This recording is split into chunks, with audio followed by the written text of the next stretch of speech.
प्रेम से बोला माता सरस्वती की, माता गही बाबा भूया।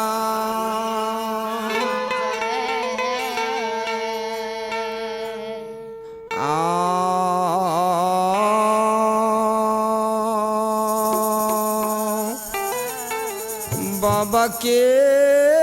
जंघिया ये चारी बैठल धिया गही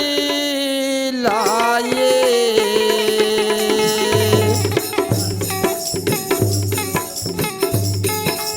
हंसिए हंसिए मैया ये बाबा से करे जावा। अब ये हंसिए हंसिए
जय हो।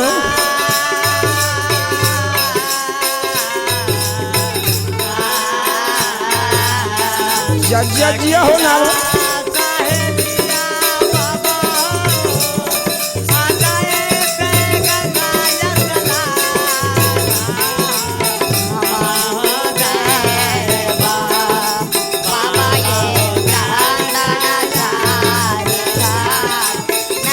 Yeah.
जाए हो जाए हो। भैया साहब हो हे माँ गही आओ कहे छे बाबा आओ बाबा ओ नहीं माना बाबा हो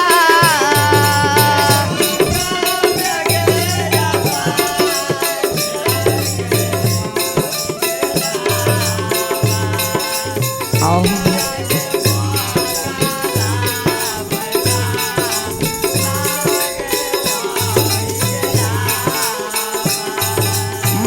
माता गही बाबा से जवाब करे छै बाबा सब सखी सहेली गंगा स्नान जाय छै हे बाबा हमहू गंगा स्नान जेबा माँ गहिल के पानी के सुन के बाबा जवाब करे छे धिया धिया आ माता ताहू जा हो धिया ये आ गंगा यसाये लाना माये आ गंगा में जाबाय धिया ये मोगाला पैठा आन है गंगा में जा क्या हो नाल वाला हो बार बार कमाल कर दिया आह जिया हो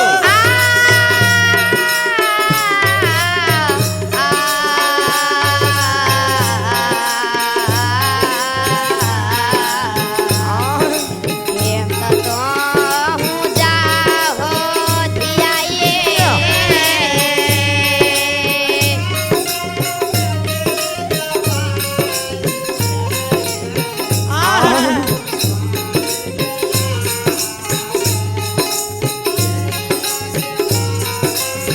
जाओ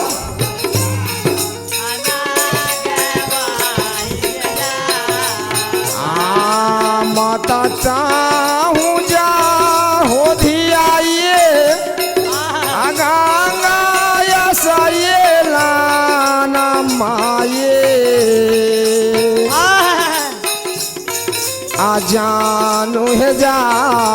हो धिया ये गंगा यासला लान है जानू है जा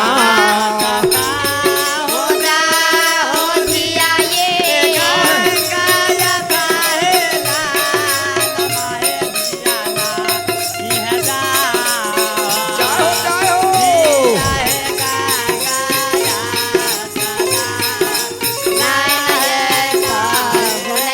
आय बाबा जवाब करे छे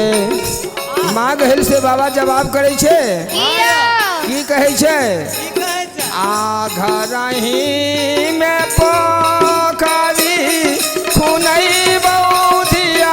गही लाए आ घर में मोरे बाप दिया गे पोखरी के चारों घाट आट है घर में मोरे भैया साहब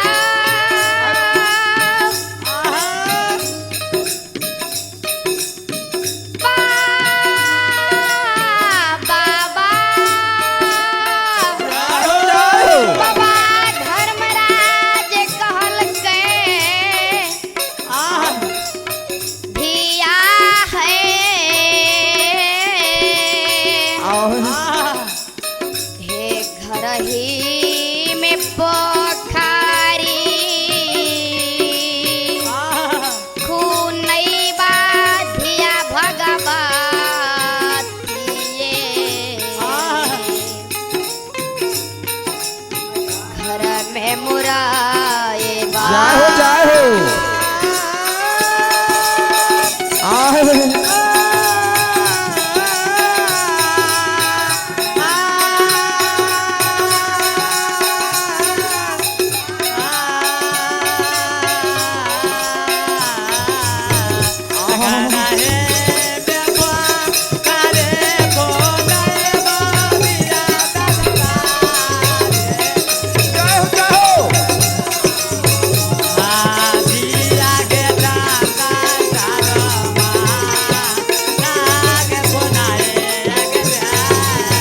आई पोखरिया में दिया गे आकरी हाया साये लाना माहे आओ ही पोखरिया में दिया गे मारे हाँ धामा आ रहे वही पोखरिया क्या हो नारदला जिया हो बा आह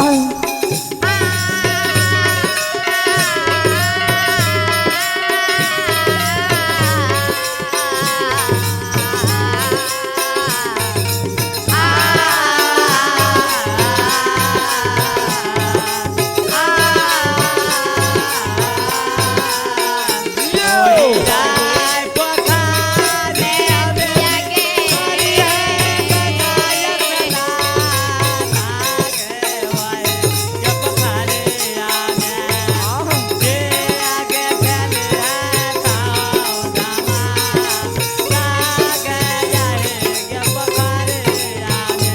आयगिया लगई बाबा हो आ तो हालो ये पोखरिया हो बाजार कसे बाबायो पोखरी के चारो घाव आत हो बाजार कसे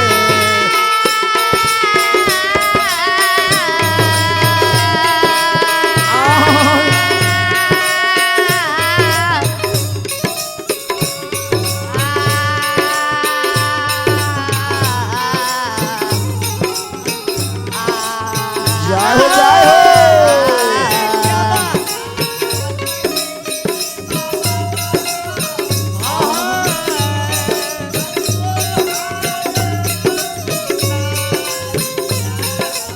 जय हो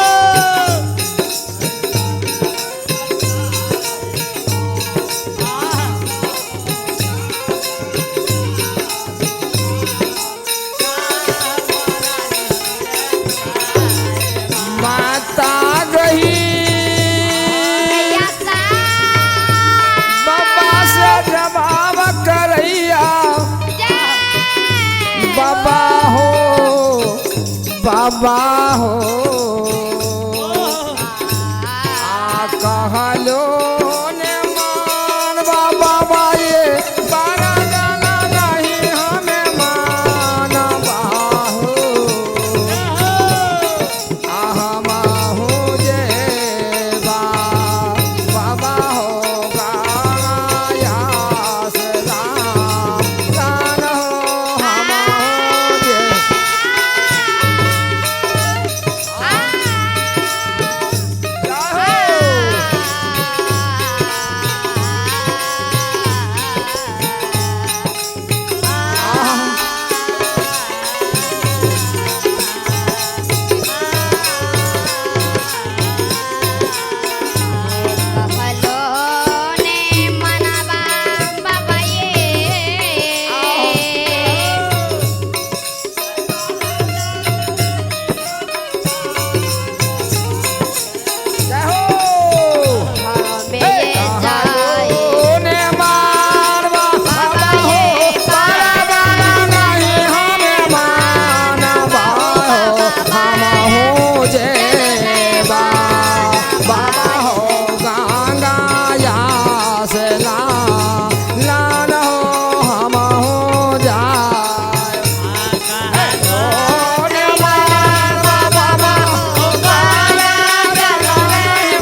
माता गही लकी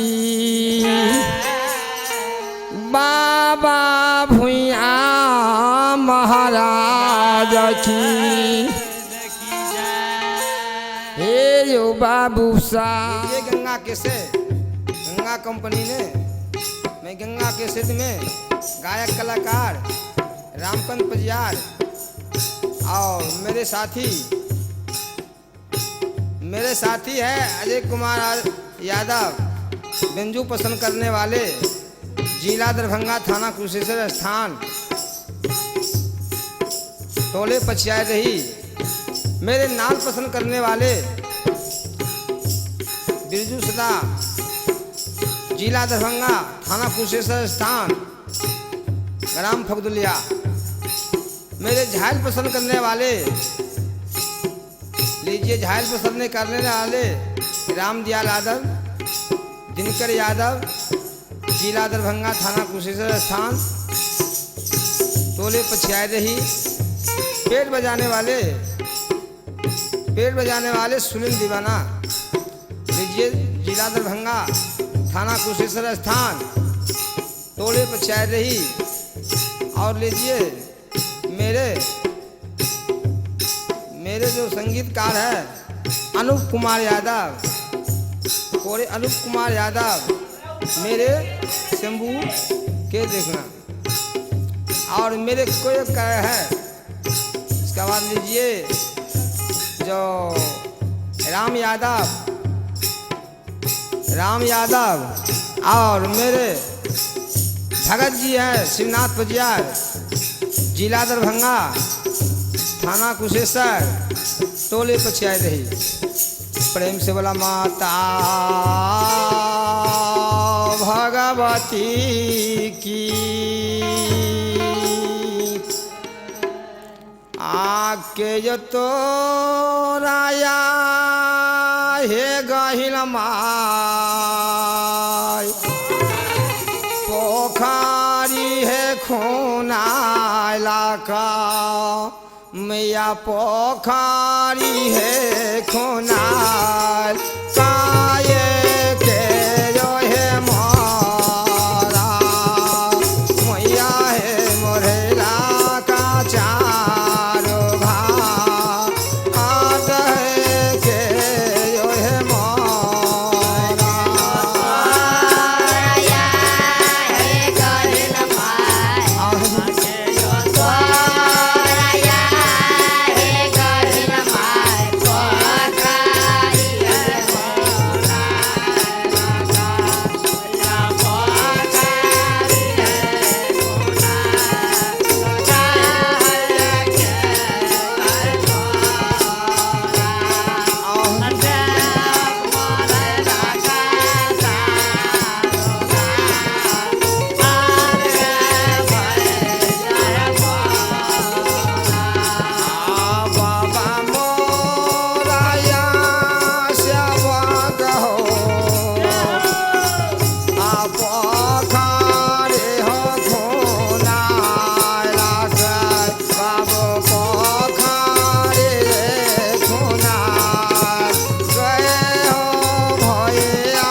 सबक पोखा रे हो खुना काय हो झुमारी खेला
पोखरे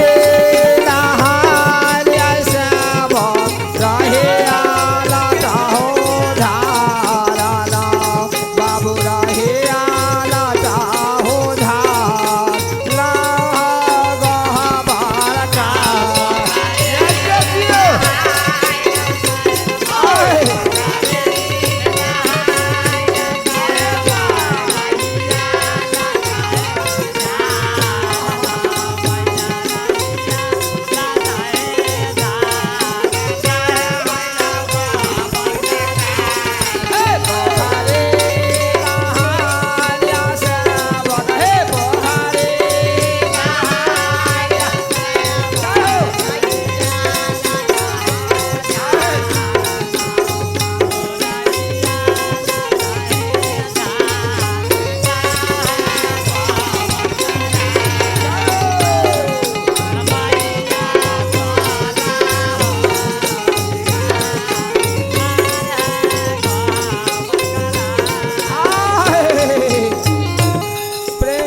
माता भगवती की हे बाबू भैया साहब माता बहन साहब देख लियो बाबा भुइया श्रीकारी गढ़िया गांव में माँ कोयला के को कसे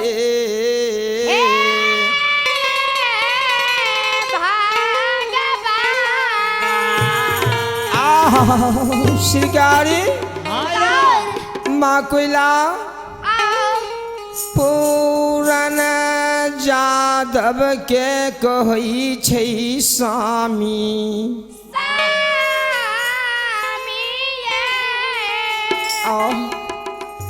मीरा सापन रात के देखै छी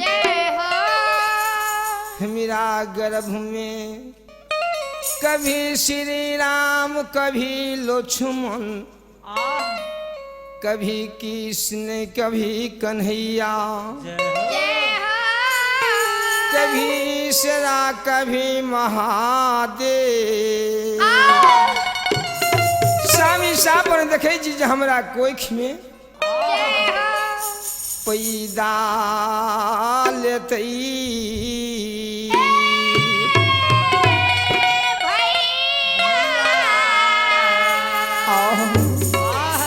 हे बाबू साहब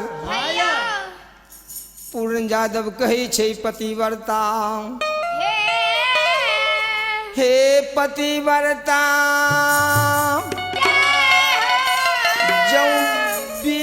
विधाता ब्रह्मा जी मालिक लीला के लिख दल कई लिख दल के पतिव्रता आए संसार में कोई मेटे बेला नहीं छे नैया की पता श्री राम हैया की लक्ष्मण की मुरली वाली कृष्ण कन्हैया हे पतिव्रता आहू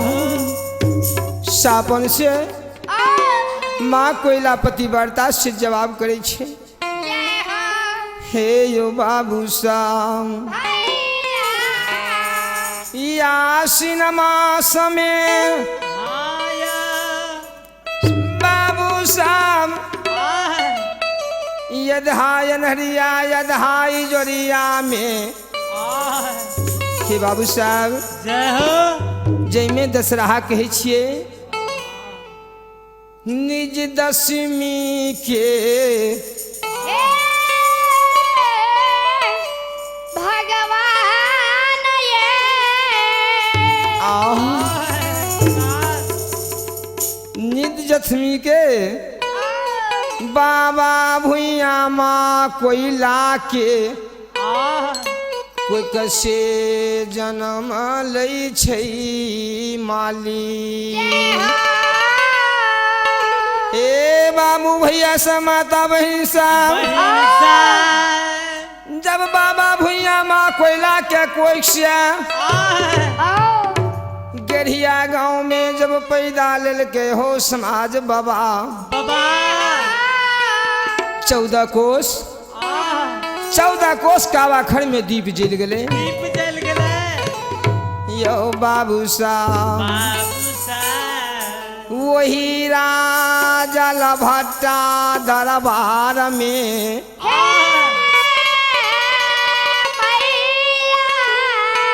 आओ राजा दिल सिंह बाबू साहब जय हो जुल्मी पैदल सिपाही के दौड़ी दरबार में रखने रहे रखने आओ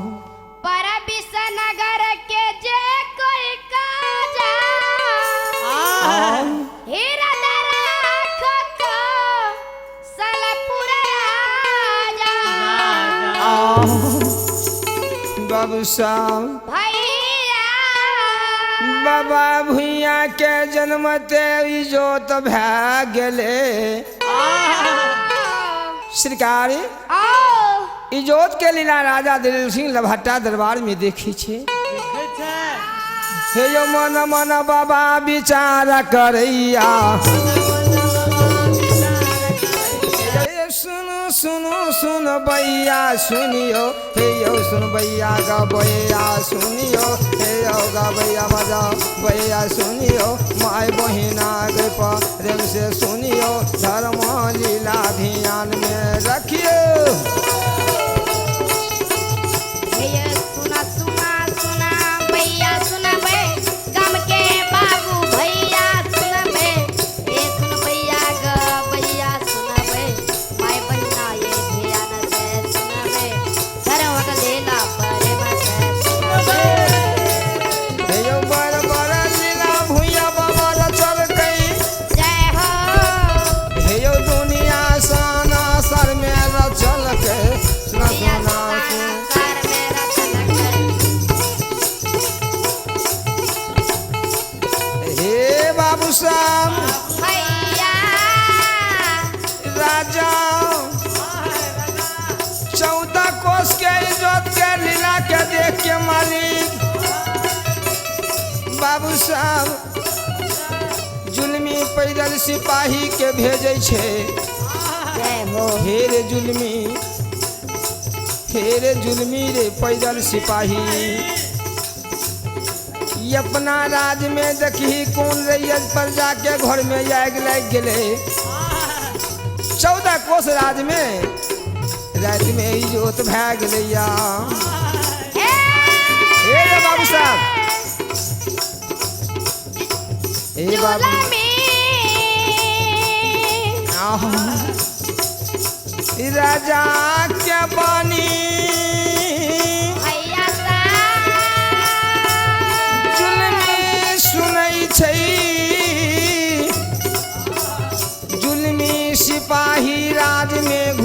छै जय हो केकरो नहीं पता लगै छै घर में कोई सेवक के आग लागले भगवान आओ सरकारी वही राज में वही लभट्टा राज में पलहनिया चंपावती आओ जब बाबू भैया जन्म ललकै रहा जय हो सरकार गांव के पलन रहे वह जाइत रहे लाभी काटे ले सोयरी के सेवैया जय हो राजा सिपाही के भेजे छे जुलमी आओ आ बाबू हेरे जाही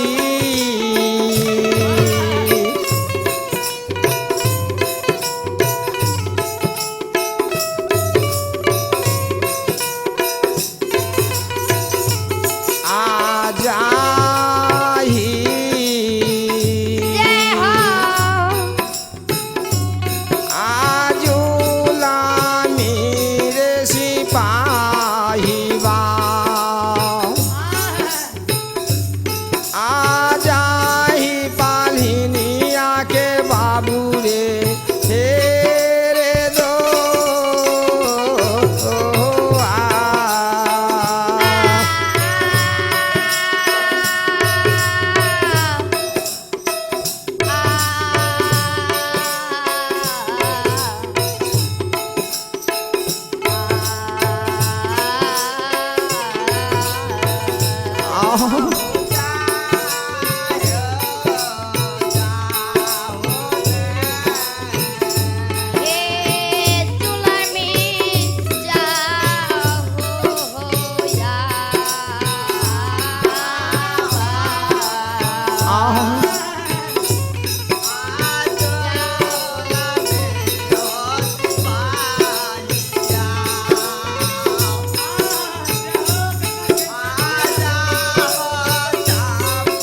जुल्मी पैदल सिपाही सरकार पलहिन के चंपावती के द्वार पर पहुंच गए। पहुंच गए। जुल्मी सिपाही कैसे चंपावती गे चंपावती डगरीन जल्दी घर से बाहर हुए सरकार जुल्मी सिपाही के बानी के सुन के चंपावती डगरीन घर से बाहर होइ छै। जुल्मी सिपाही जवाब करै छै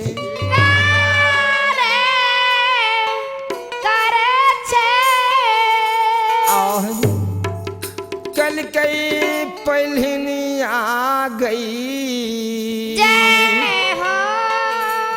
चंपावती पहलनिया राजा के बोला है सिंह दरवाजा पर छो जल्दी सिंह चल राजा के दरबार में बोला है छो। कल के जुल्मी बाबू कौन ऐसा गलती राजा साहब के हम के लिए सवेरे सवेरे सुध के उठबो नहीं के लिए सवेरे सवेरे हमरा आवाज डाक बोला रहल छे। कल के गए पलहनी आई ते राजे कहतो हम नहीं कह सके छियो। हे यो बाबू साहब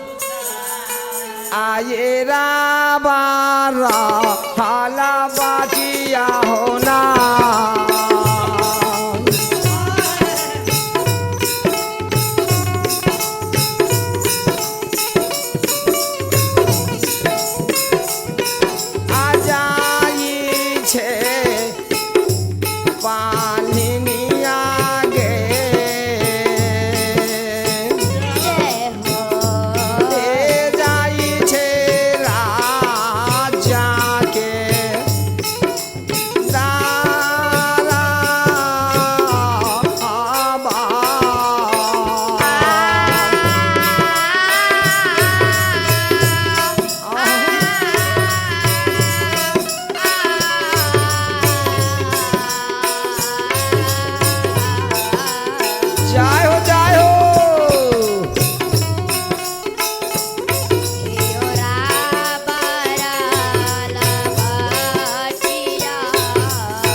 आहा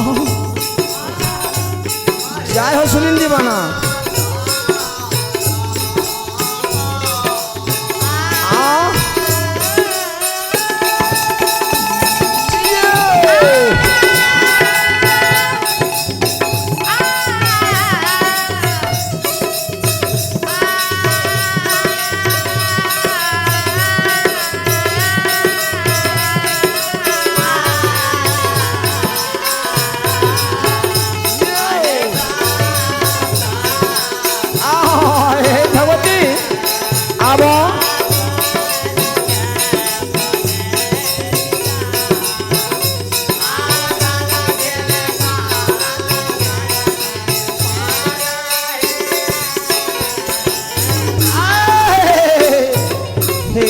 बाबू साहब ई राजा के चंपावती डगरीन जय हो 10 साल जोर के प्रणाम करे छै मालिक ई राजा चंपावती के लीला के देख के हे बाबू साहब ई राजा कही छै जुग जुग जी आगे चंपावती डगरी कल कई मालिक हो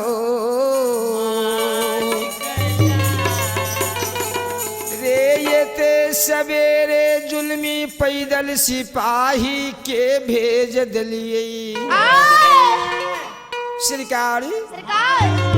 कौन कसूर हमारा से भेले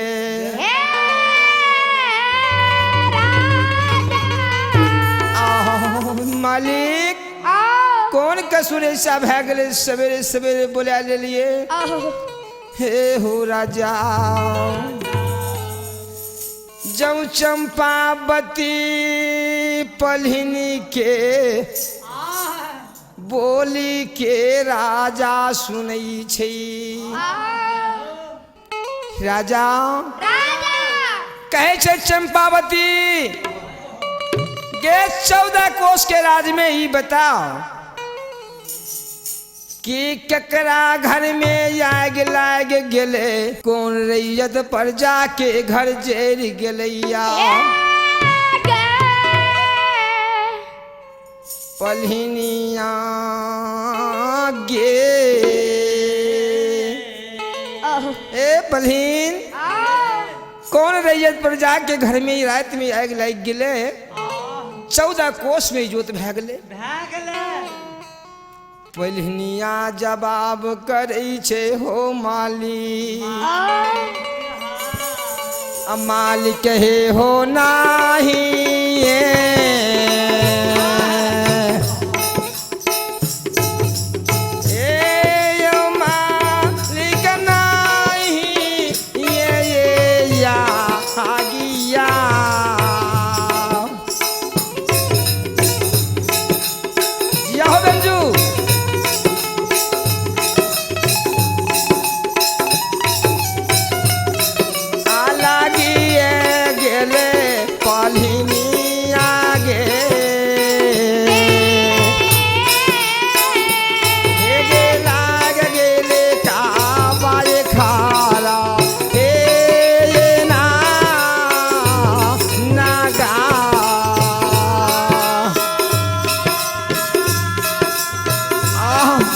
सुनिन जिया हो बाहो बाबू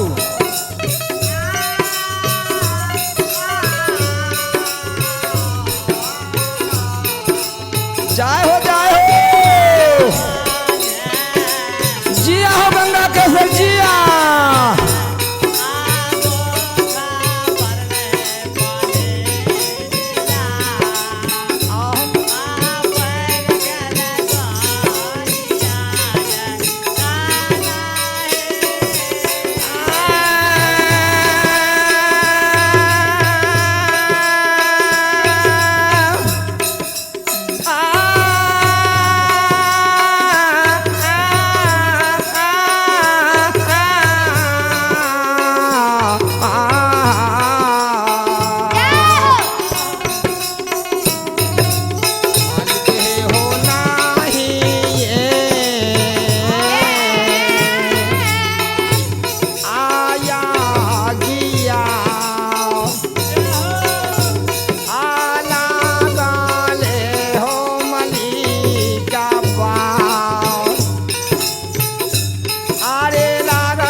कल के पलहनिया ते जोत किया भै गेले कल के हो राजा राजा गढ़िया गाँव में जय हो माँ कोयला के कोक से यही दसवीं बेटा जन्म लेलके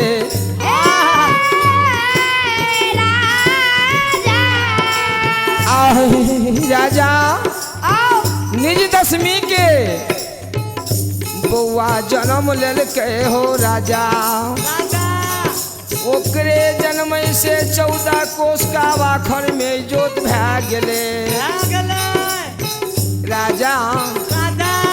मन मन विचार करे छे हो माली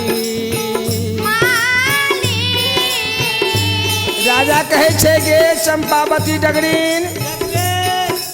एक काम कर गई लगई छे यही दुनिया में बड़ा वीर जन्म लेने छे से नहीं तो चंपावती एकरा अगर तू मार दभी निमक चटा के सोरिए घर में एक कोना राज लभाटा में तोरा बेरा दबो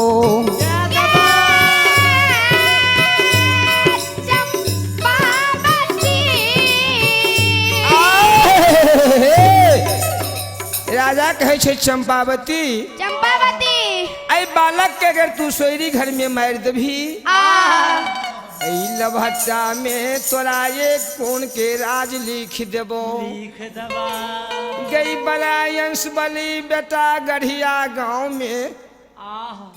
माँ कोयला के कोख से पैदा लेलकई हे बाबू साहब धन के लोभ में यो राजा बाबू साहब धन के लोभ में चंपावती सहनिया ई डगरी निकल के हो राजा जब मार देवे सोरी के दबाए चंपावती डगरी ले लेलकै चल देलकै लभट्टा से गढ़िया चल देलकै बाबू साहब यो यह देवता छल गिरिया छिए यो ई देवता छल गिरिया छिए ई देवता अनारोपिया छिए नहीं देवता भगता के छिए नहीं देवता परियारक छिए नहीं देवता से बच के छिए दुनिया साना सार में छिए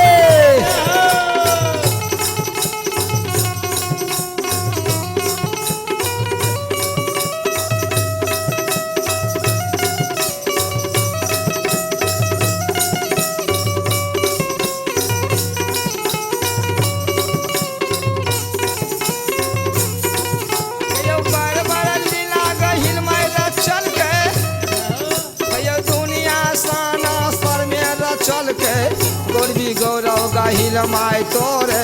ऐठी के यही मान तो रैया सुना सुना बाबू भैया सुनियो हो सुन भैया गा भैया सुनियो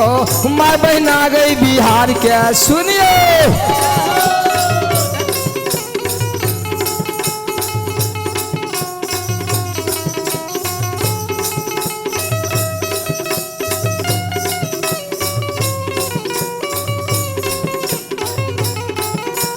सुने सुने सती कोयला सुन ले सुने सुने सती कोयला सुन ले दिल के बाता प्रेम से सुन ले नहीं कहै छियो नहीं बनैया कहबे नोरा हल नहीं जइया तोरा बेटा के मार लियाबो चंपावती डगरी नयाबो दौड़िया वाला भटायाबो गढ़िया नगर गैयाबो